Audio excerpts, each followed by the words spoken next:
d'accueillir cette rencontre littéraire, donc l'avant-dernière de ce cycle de conférences donc à l'Institut français de Fès. Nous avons l'immense plaisir d'accueillir Madame Thuriya Dhahak Sarhi, donc un nom que vous connaissez, et par la même occasion, donc j'ai le plaisir également de voir un certain nombre de visages. Donc c'est exactement. Non, c'est moi j'ai une mémoire visuelle, donc et là je vois donc un certain nombre de visages qui me sont familiers, donc qui remontent, bien sûr, je ne veux pas dire une génération, parce que je ne veux pas.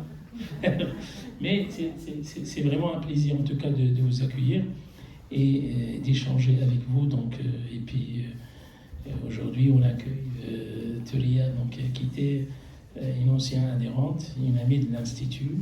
Et aujourd'hui, on l'accueille en tant qu'autrice. Ça, je pense que c'est très, très intéressant et ça fait vraiment plaisir. Donc là, Thuriya Dhahak, donc il a une carrière riche, il est didacticien de formation. Certes, il a fait l'ensemble de sa formation à Fès, donc avec un passage bref par l'école de traduction de Tanger. Avant, bien entendu, de poursuivre son parcours académique en didactique, il s'est mis donc dans la ville de Fès. Et la recherche, certes, il occupe une place importante dans son itinéraire scientifique. Il est nourri plutôt, ou bien très tôt, par la tradition orale. Donc, on le voit en tout cas dans ton écriture, notamment à travers l'influence d'une grand-mère, donc conteuse. Et je pense que là, vous avez...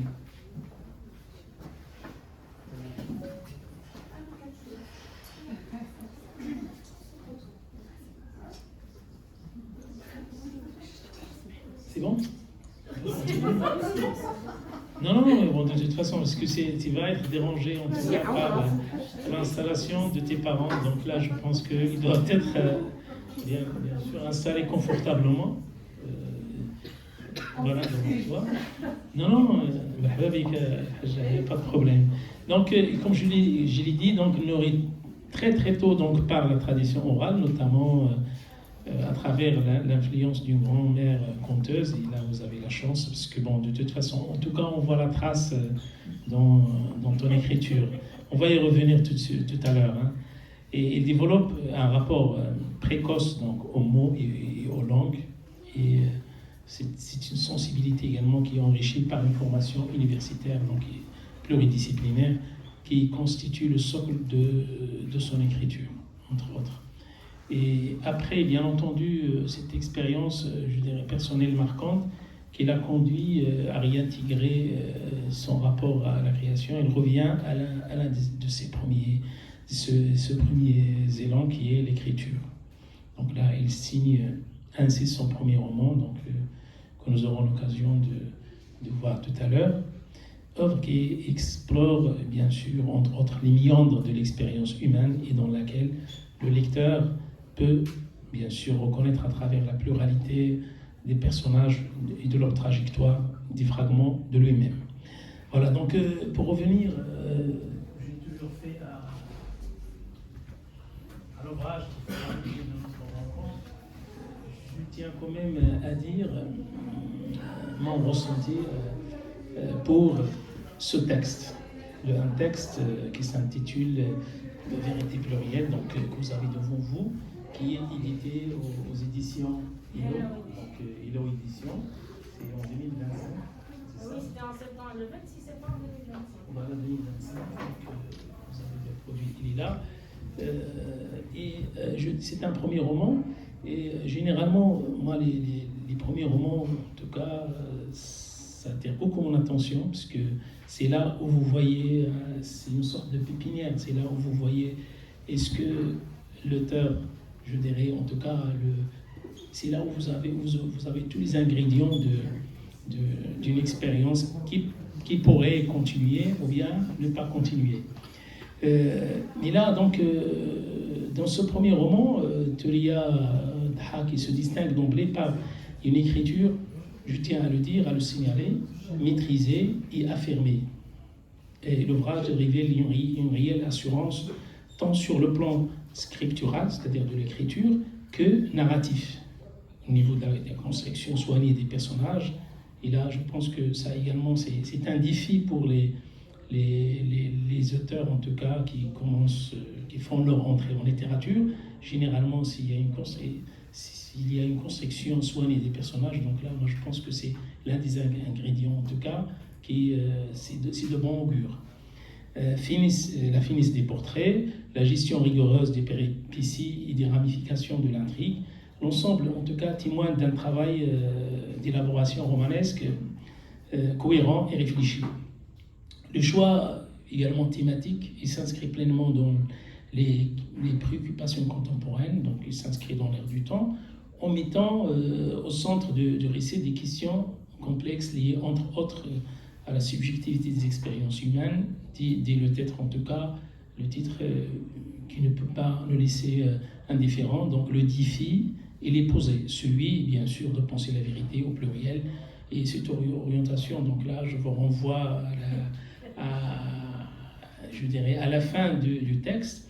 C'est une orientation en tout cas qui se confirme explicitement vers la fin du roman, lorsque vous écrivez, là je vous cite, la recherche de la vérité de chaque côté, chacun à sa manière, une vérité chimère pour certains, d'autres une réalité fictive, parfois un mirage existant, un songe vécu sur une terre de voyage. Donc c'est à la page 162.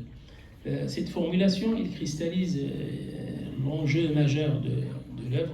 La vérité n'y apparaît ni univoque ni stable, mais mouvante, relative et intimement liée aux trajectoires individuelles.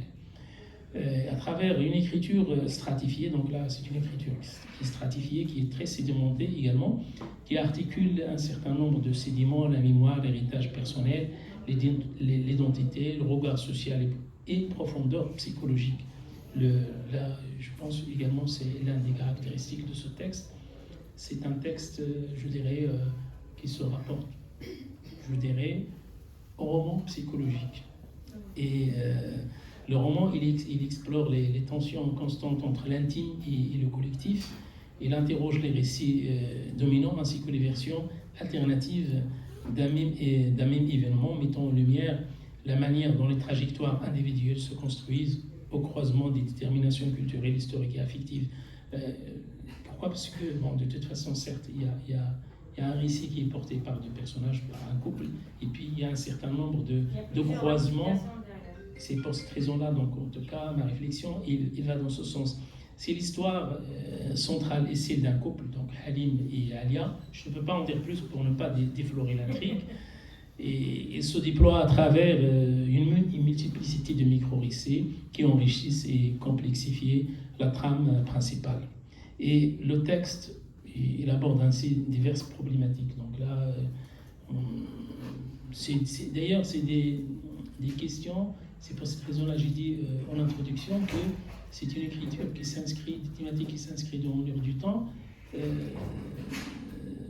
comme la dynamique qui est liée au couple, la fidélité, l'introspection, le secret familial, la complexité de l'humain, la question de la résilience également. Donc il y a la question de la résilience, ou encore de la fragilité psychologique. Donc ça, c'est entre autres les questions. Il y a la question également qui est très très répétée de la culpabilité, la question du pardon, donc tout ça, comment le gérer.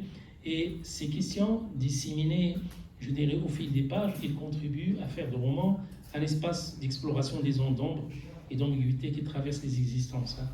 Et l'œuvre, enfin, donc, il invite dès lors le lecteur à adopter une posture critique, à accepter l'incertitude et à reconnaître la coexistence des perspectives parfois contradictoires. Et il met en évidence la pluralité des points de vue, la dimension construite de toute vérité narrative et les enjeux identitaires qui se trouvent de texte. Et enfin, donc, en tant qu'au premier roman, Vérité plurielle témoigne ainsi d'un positionnement littéraire affirmé, celui bien sûr d'une voix émergente qui a investi la fiction comme un espace de questionnement. Et je pense que là, ça a été, d'ailleurs, et c'est ce qui justifie en tout cas ce que j'ai dit donc, au départ une écriture affirmée et maîtrisée, parce que le texte il est traversé du début jusqu'à la fin par un certain nombre de réflexions, qui sont des réflexions très mûres, des réflexions également qui, je dirais, de sagesse, hein, et parfois que je pourrais qualifier de létote. Hein. Létote, c'est une figure de style qui consiste à dire peu pour suggérer beaucoup. Donc moi je pense que c'est celui d'une voix émergente qui a investi la fiction, bien sûr, comme un espace de questionnement, voire de résistance face aux certitudes figées. Voilà. Donc maintenant, encore une fois, bienvenue. Et puis j'ai quelques questions à vous.